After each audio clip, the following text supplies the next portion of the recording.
Hey there, breakfast lovers. Today we're making a rich and buttery slow cooker ham and cheese breakfast strata that's perfect for holidays, lazy weekends, and delicious brunch celebrations. This make-ahead crock-pot breakfast feeds a crowd and takes only minutes to prepare. You start with cubed bread layered right inside the slow cooker.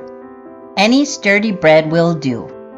Next up, you make the yummy egg custard by whisking together eggs, milk, melted butter, and Dijon mustard for that subtle tang that really brightens the flavor.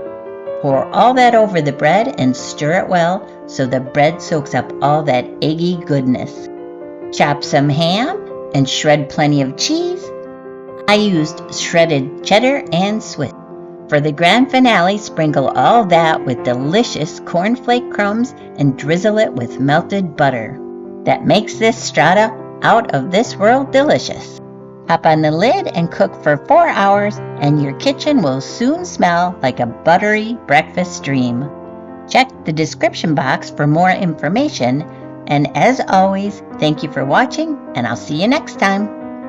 Oh, and don't forget to visit my website, kudoskitchenbyrenee.com. Have a great day!